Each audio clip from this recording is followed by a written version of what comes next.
Allah subhanahu wa ta'ala ya ye ka fɔ ko nunu mangani kalifaya ye tugun ay kalifaya wuli ka bɔ cɛma o bɛ an hakili jigi alakila sallallahu alayhi wa sallam ka hadisala alakila ye o min fɔ ka bila o y'a sɔrɔ nin ko in ma kɛ wa ma yantiku anil hawa in huwa illa wahyun yuha i ka dɔn k'a fɔ alakila a tɛ a ni dungo fɔ a bɛ fɛn fɛn fɔ Allah subhanahu wa ta'ala ka wahyu de ka di a ma alakila sallallahu alayhi wa sallam a y'a yira k'a fɔ ko kalifaya bɛna san 30 de kɛ ale kɔfɛ n'o ye khulafaw rashiduna ninnu nga a ye walawalali kɛ hadisa kɔnɔ hadisa min bɛ musnad bun ahmad bun hanbal kɔnɔ n'o ye huzaifa ka hadisa ye kala rasulullahi sallallahu alayhi wa sallam takunu nubuwatu fikum ma sha Allahu an takuna summa yarfa'uha idha sha'a an yarfa'uha ko nabi ɲumaya o na to aw cɛma fo ka taa se waati ma waati min ye Allah subhanahu wa ta'ala ja o kɔfɛ sa a bɛ nabi ɲumaya wuli ka bɔ silamɛw cɛma i ka dɔn k'a fɔ o nabi ɲumaya ye jumɛn de ye o de ye alakila ka nabi ɲumaya ye sallallahu alayhi wa sallam o ko ni alakila ntanyala sa o ye nabi ɲumaya wulilen ka bɔ silamɛw cɛma a ko di summa takunu khilafatun ala minhaji nubuwa ko o kɔfɛ sa kalifaya dɔ bɛna na kalifaya bɛ na nabi ɲumaya kɔfɛ o kɔrɔ de alakila sallallahu alayhi wa sallam ka nabi ɲumaya kɔfɛ Allah subhanahu wa ta'ala bɛ kalifaya de di silamɛw ma halisa mun kosɔn ka alakila ka baara tɔ continuer alakila sallallahu alayhi wa sallam halisa a bɛ taa ni hadisa ye ko ni kalifaya dila sa o kalifaya bɛ to yen fatakuna ma sha Allahu an takuna summa yarfa'uha iza sha Allahu an yarfa'uha ko o kalifaya nin dɛ o bɛ to yen fo ka taa se waati ma waati min ye Allah subhanahu wa ta'ala ja o kɔfɛ Allah subhanahu wa ta'ala b'o kalifaya wuli ka bɔ yen o ko n'o bɔra yen sa summa takunu mulkan adon masakɛ dictateur i ka dɔn k'a fɔ o de bɛna na don silamɛya kɔnɔ nka o masakɛ dictateur kelen ninnu u b'u yɛrɛ wele ko khalifaw dɛ nka ala khalifa tɛ o de kosɔn ala kira ko k'u ye masakɛ dictateur de ye nka u yɛrɛ tun b'u yɛrɛ wele ko khalifaya nka khalifaya danna ali la radiyallahu anhu donc ko o khalifaya in walima o masakɛ dictateuriya ko o bɛ to yen fo ka taa se waati ma waati min ye ala subhanahu wa ta'ala ja o kɔfɛ a b'o fana wuli k'o bɔ yen a ko di ko summa takunu mulkan jabariya ko o jagoya masa jagoya fanga k'i ka dɔn k'a fɔ ala subhanahu wa ta'ala a b'o de nati sisan jagoya fanga olu bɛna silamɛw mara ka silamɛw tɔɔrɔ o bɛ taa to yen fo ka taa se waati ma waati min ye ala subhanahu wa ta'ala ja kɔfɛ ala subhanahu wa ta'ala b'o wuli k'o bɔ yen n'a y'a ja ka wuli ka bɔ yen o kɔfɛ ala kira ko di sallallahu alaihi wa sallam summa takunu khilafatun ala minhaji nubuwa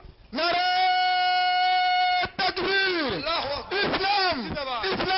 gama ahmad ki muhammad mustafa abada di Maroc abada di Burkina abada di Mali nare takbir Allahu akbar ko kɔfɛ sa ko kalifaya dɔ wɛrɛ bɛna na nabi ɲumaya dɔ tagalen kɔrɔ kɔfɛ ko silamɛw ka miiri n bɛ segin nin yɔrɔ in kan Allah subhanahu wa ta'ala ye alakira de ci sallallahu alayhi wa sallam rahmatan lil alamin hina ye dunya bɛɛ lajɛlen ye ko o muhamadu ntanyalen kɔrɔ kɔfɛ nabi ɲumaya bɛ taa o kɔfɛ kalifaya bɛna na o ye kalifaya fɔlɔfɔlɔ ye o kɔfɛ masakɛ dictateur walima jagoya fanga ko o kɔfɛ sa kalifaya bɛ na ko kura siɲɛ filanan na nabi ɲumaya dɔ tagalen kɔfɛ ko kura mais i ka dɔn k'a fɔ cidenya ani kalifaya u bɔlen bɛ ɲɔgɔn fɛ kosɛbɛ kosɛbɛ nka kelenw tɛ Allah subhanahu wa ta'ala a bɛ ciden ci ni condition jumɛn ye an balimaw Allah subhanahu wa ta'ala b'o ɲɛfɔ kuranɛ kɔnɔ a ko di suratu rum kɔnɔ a aya 41 na a ko di zahara al-fasadu fil barri wal bahri bima kasabat aydin nas k'i ka dɔn k'a fɔ tiɲɛni o cɛrila ba kan tiɲɛni a cɛrila gere kan munna adamadenw yɛrɛ ka kɛ wali fɛ o ni tiɲɛni warala sa i ka dɔn k'a fɔ Allah subhanahu wa ta'ala a bɛ hinɛ adamadenw la ka ciden de ci ciden bɛ se ka adamadenw sama cogo min na k'u bɔ dibi la k'u bila siratigɛ tilenin kan we cidenw ci kun ye nga cidenw tɛ ci k'a fɔ ko adamadenw ye baara ɲuman dɔ de kɛ o sara kama Allah subhanahu wa ta'ala bɛ ciden ci Allah subhanahu wa ta'ala bɛ ciden ci ni a ka rahmaniya de ye n bɛ misaliya dɔ di mun kosɔn a ka sɛbɛkɔrɔ faamu o misaliya ye jumɛn ye an yɛrɛ ka duɲalatigɛ taga bolow la ni tilema bɔla o y'a sɔrɔ ja sɛbɛkɔrɔkɛla dɛ fundeni bɛ yen adamadenw bɛ ala dali sa adamadenw hakili bɛ jigin mun de la o de ye ji ni ja nana ja sɛbɛkɔrɔkɛla adamadenw hakili bɛ jigin ji de la nka ala subhanahu wa ta'ala bɛ to a ka sebaga la ka sanji jigi ka dugukolo ɲɛnamaya dugukolo fagalenkɔrɔ kɔfɛ ala subhanahu wa ta'ala b'o kɛ ni a ka rahmaniya de ye a ka foroba nɛma o sanji min bɛ jigi o tɛ jigi silamɛcɛ kelen ka foro la dɛ hali kafiricɛ hali ala jugu o sanji bɛ jigi ala jugu ka foro la donc o ye a ka rahmaniya de ye o bɛ wele ko foroba nɛma tigi a b'a di bɛɛ ma i y'a bato o i m'a bato o a bɛ o nɛma di ma ciden fana bɛ ci ni ala subhanahu wa ta'ala ka mankutu tɔgɔ min ye o de ye rahmaniya ye o b'a sɔrɔ an ma jija foyi kɛ a bɛ hinana ten nka kalifaya tɛ ten dɛ n balimaw kalifaya ala subhanahu wa ta'ala bɛ kalifa ci ni a ka rahimiya de ye a ka rahimiya n'o ye nɛma kɛrɛkɛrɛlen a b'a kɛrɛkɛrɛ de a bɛ walawala cogo di suratu nuru kɔnɔ ko wa'adallahu lezina amanu minkum wa amilu solihati o kɔrɔ de ni maa minnu limaniyala ka baara ɲuman kɛ o kɔrɔ de a ye minɛn de ta ka bila minɛn kɔnɔ a y'o min kɛ sa a bɛ sara dɔ di anw ma o de ye nɛma kɛrɛkɛrɛlen a ka rahimiyatu an balimaw kalifaya bɛ o cogo de la o rahmaniya fɔlɔfɔlɔ o de kɛra an kuntigi muhamadi ye sallallahu alaihi wasallam o de kosɔn n'an ye suratul fatihati kalan an b'a ye n'an ko bisimilahi arrahmani arrahimi an ye arrahmani arrahimi fɔlɔ fɔ an bɛ tila k'a fɔ alhamdulilahi rabbil alamin an bɛ tila k'a fɔ kokura ko arrahmani arrahim munna siɲɛ fila arrahmani arrahimi fɔlɔfɔlɔ la alhamdulilahi kɔfɛ an b'a fɔ arrahmani arrahim munna ala bɛ segin nin kan kɔrɔ b'a la o kɔrɔ de ye arrahmani arrahimi fɔlɔfɔlɔ min an y'o kalan bisimilahi kɔfɛ o de ye alakila sallallahu alaihi wasallam ka cili bɛna kɛ ni rahmaniyatu de ye o kɔfɛ kalifaya bɛna o bɛ kɛ arahimiyatu ye o ye arrahmani arrahimi nare takbir khilafate ahmadiyya islam ahmadiyya nare takbir o kɔfɛ n'an ko alhamdulilahi rabbil alamin arrahmani arrahimi kokura oni nye hadisa min fɔ sisan ko kalifaya dɔ bɛna na kokura nabimaya dɔ tagalen kɔfɛ o arrahmani arrahimi fila dafala sisan o de ye nabima dɔ bɛna na o nabi ɲumanya o tɛ na ni sariya kura ye dɛ i ka dɔn k'a fɔ alakila sallallahu alaihi wasallam ale de ye nabima ye min dafalen a cila dunuya bɛɛ lajɛlen ma a nana ni walada min ye o walada de bɛ to yen badabada fo ka taa dunuya wuli nka alakila sallallahu alaihi wasallam yɛrɛ b'a walawala dɛ an ka taa kuranɛ kɔnɔ halisa silamɛw sanko an sinsin bere de ye kuranɛ ye suratul jumuati kɔnɔ ala subhanahu wa ta'ala ko di yusabbihu lillahi ma fi samawati wa ma fil ard الملك القدوس العزيز الحكيم والذي بعث في الأميين رسولا منهم يتلو عليهم آياته ويزكيهم ويعلمهم الكتاب والحكمة وإن كانوا من قبل لفي ضلال مبين وآخرين منهم لما يلحقوا بهم وهو العزيز الحكيم ذلك فضل الله يؤتيه من يشاء والله ذو الفضل العظيم ني قرآن آية الله سبحانه وتعالى ko fɛn o fɛn n'o bɛ sankolon dugumakolo la bɛɛ lajɛlen bɛ ale ala subhanahu wa ta'ala tɔgɔ saniya ale de ye masaba ye ale de ye kodɔn masa ye ale de ye cili kɛ ka bɔ kunfinw cɛma ciden min b'u kalan kitabu la ani hikima ani kodɔn la k'i ka dɔn k'a fɔ o ciden kelen in bɛ tila ka ci ko kura labana mɔgɔw minnu ma kun bɛ ɲɔgɔyali kɛ fɔlɔ mɔgɔw la ni kuranaya in a tɛ faamu ten dɛ hali sahabaw yɛrɛ m'a faamu minnu tun bɛ alakira kɛrɛfɛ u ma ni kuranaya in faamu alakira min cira kunfinw ma ko o ciden kelen o muhamadu bɛ ci ko kura labana mɔgɔ minnu ma kun bɛ ɲɔgɔyali kɛ fɔlɔ mɔgɔw la waati min na ni kuranaya in jigila sahabaw ye ɲininkali kɛ kɛrɛnkɛrɛnnenya ma abu hurayra ye alakira ɲininka sallallahu alaihi wasallam man hum ya rasulallah o labana mo nye jong de ye alakila ma jabi abu hurairah ya tilala ka nyininga kokura ama jabi fo shin asaba ikado ka fo alakila sallallahu alaihi wasallam aka hikmatu yemuye ni nyiningali kela nyiningali mi ni annafa sebe korokabo ate nyiningali jabite abato nyiningali kela ka nyiningali ke shin asaba mungoso bela jelenga utluma joko sebe ko sebe nyiningali jabi ko takbir muhammadul mustafa khilafat ahmadiyya nare takbir alakila sallallahu alaihi wasallam aye abu hurairah jabini muye wasoro salman farisi sigilen tumbe sahaba uchema odo aya bolo da salman farisi kama ka kodi law kana al iman muwallakan bi surayya lanalahu rajulun aw rijalun min haulai ko ka alni limaniya tala surayya dolola o doloye mi rokaja katim dolo bela jalin kan ngobe wole ko pléiade français la ko alni limaniya talay ko ma bina bo salman farisi burjula mi mena limaniya sama kabla adamadenu dusuguna wal maka limaniya sama kabla dukulu ko kan o watila na ko ale ala kilaka nalite sango ni ma fatula ka bayite segitu wa haramun ala qaryatin ahlaknaha annahum la yarjiun ni ma fatula ka bayite segi ala kilako ale kan nako flanan ote ale kan naliyere ale ka baraden do de binana noye imamul mahdi o de bina limaniya segi a tugo korola o imam mahdi o ye cide ne nga o ye cide miye ala kilaka cide bara dende do atenani sharia kuraye fiu ako o mahdi insa comme cide ne do ale ko fesa khalifa ya de bina o ko sa fala summa takunu khilafatun ala minhaji nubuwa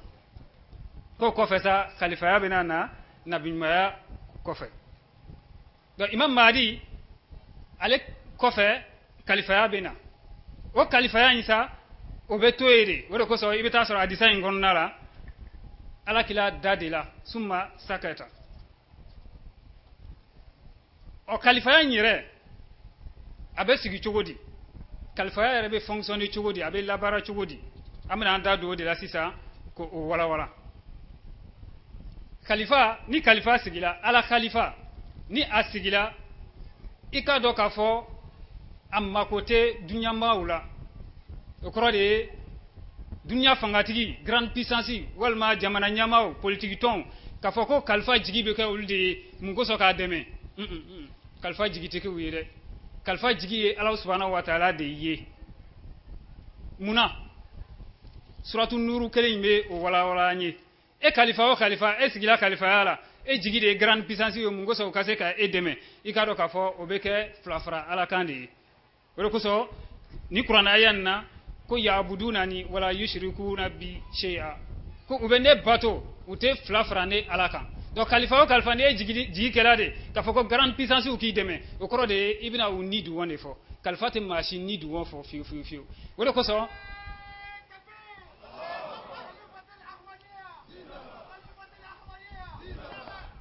wala ko saybae khalifa ya be jama kulum gono bi no jamaati islamia ahmadiyya anga khalifa hadrat mirza masrur ahmad abe yala la dunya fan bela jeni ani dunya dajuru sama bawo nu sigila abe tian fuye ube tieni mina dunya kono amma ko tuulaw ale jigi Allah subhanahu wa ta'ala de ani mu'mini mu nu tugula ko ni uba deme farakul la barala nu ba deme o kan nafulu fitinula do Allah subhanahu wa ta'ala bu deme o de ka kalfa ka barabe sirasro o siran nefe ambalema yoro do fana be anyo fo anga kuma damnara uka hakilna de ka fo ko khalifa be soandite adamadinu fe nga anga do ka fo khalifa te soandite adamadinu fe Allah subhanahu wa ta'ala de be khalifa sigi wati bela jalena o dalu ambo daluta ala kila ko fe sallallahu alaihi wasallam khalifa munu sigila yalaw uya fo de ko adamadinu de yu sigiwa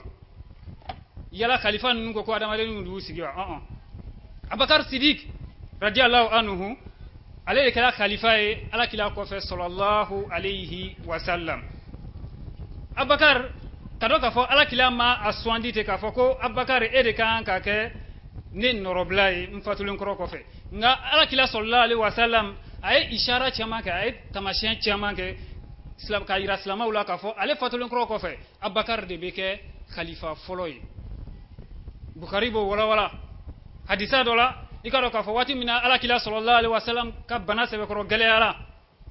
aya nyini amuso fe ku ka fo Abubakar ye ka seli ni mawi muru Abubakarin an yusalli bin nas wati sebe ko sunyala nga maudun teseka banga mena akuntige inshallah comme anya fo chugo mina Allah subhanahu wa ta'ala de be khalifa so andi Allah subhanahu wa ta'ala de ye Abubakar sigi khalifa yala wode ko so ala kila ko sallallahu alaihi wasallam ya aballahu zalika wal muslimun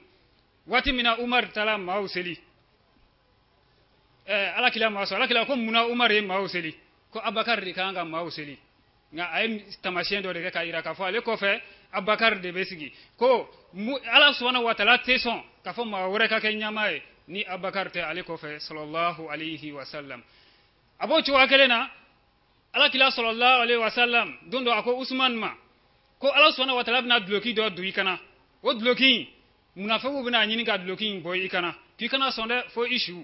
ima ko ala subhanahu wa ta'ala bina khalifa bloki do Usmana kala ko onai o bloki duna kana ko kana songa bo fiu to Allah subhanahu wa ta'ala de be khalifa ya di adama de mutese ka di fiu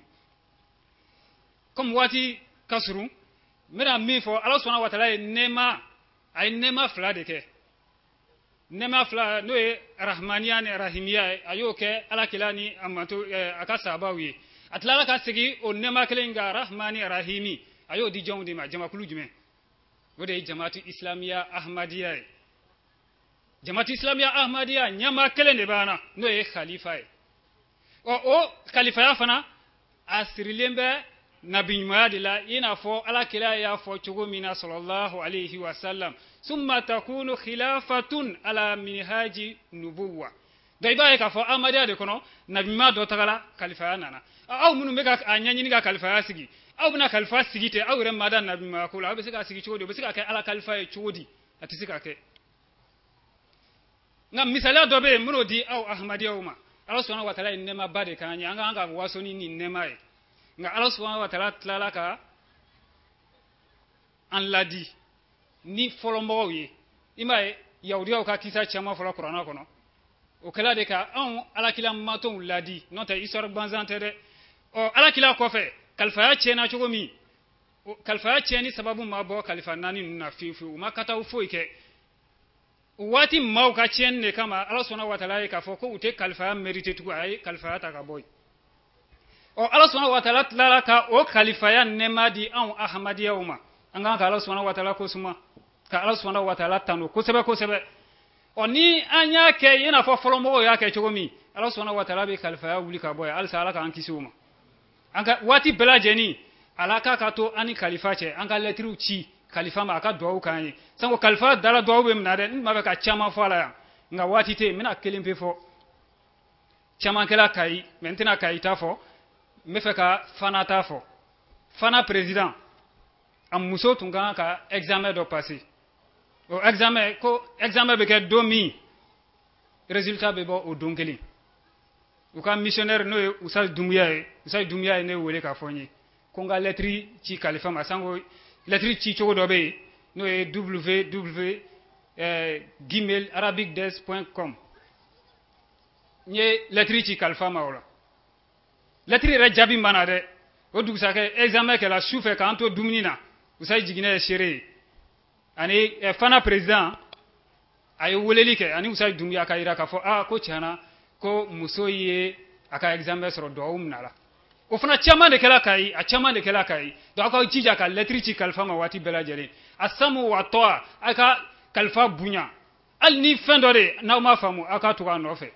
do anga bobo de la kalfa ya abeke bara e an Ahmadiyya chema nan tula kalfa ko tugunin ken fena wa akhir da'wana anil hamdulillahi rabbi samawati al ula wassalamu alaikum wa rahmatullahi ta'ala wa barakatuh.